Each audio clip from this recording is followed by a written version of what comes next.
Hi there, thanks for coming to this 5-minute class. I'm Jennifer Croft and I'll be teaching you online marketing, the top 7 stats to track. If you like this class, we have a bunch of other free classes and resources for small businesses available at www.5minuteclasses.com. Okay, so if you're going to be doing some online marketing, it will be important to track whether or not that marketing is working.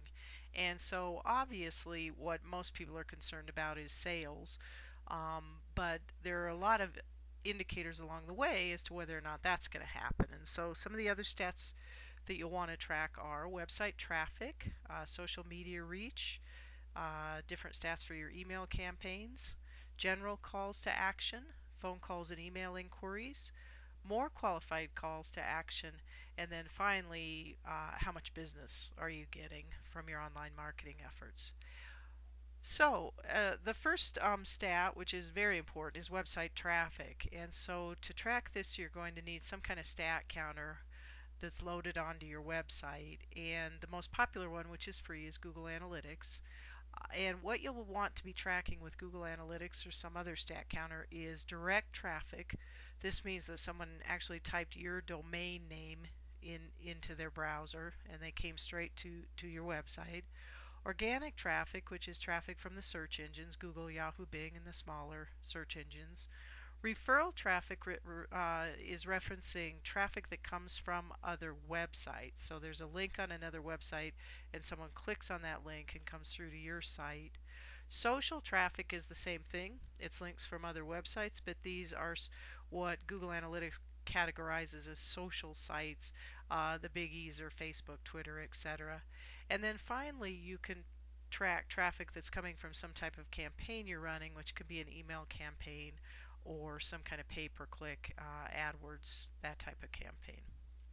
Okay, so the other thing you'll want to be doing if you're doing some social media efforts is tracking whether or not that's working. And the best way to do that is to measure how big your reach is, meaning how many people are following you, liking you, or subscribing to you, and how many actions people are taking. So how often do they like or comment or retweet or repost, or better yet, click through to your website.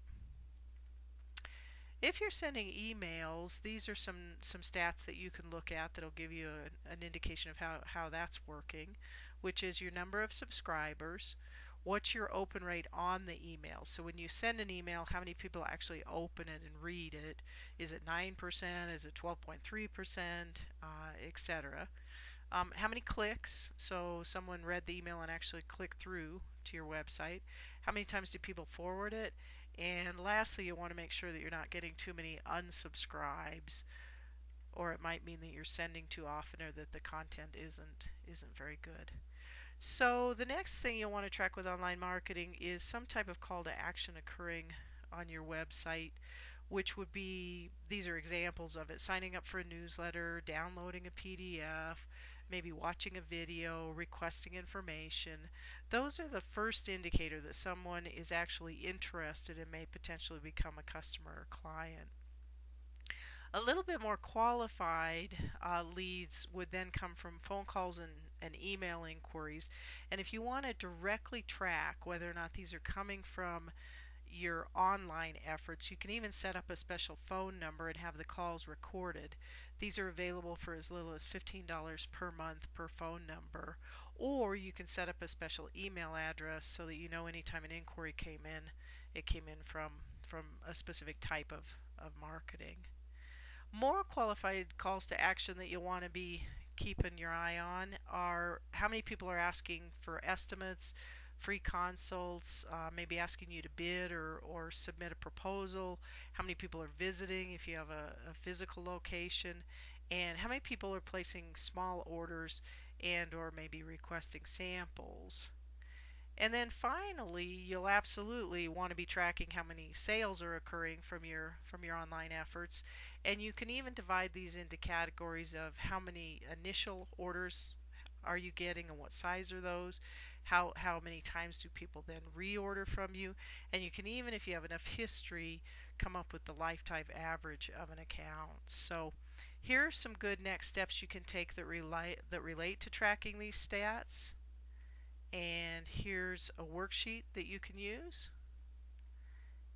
And then finally, if you want to keep learning, you can subscribe to our free newsletter, which is called Small Business Tidbits. So thanks for coming to this class and best of luck with your business.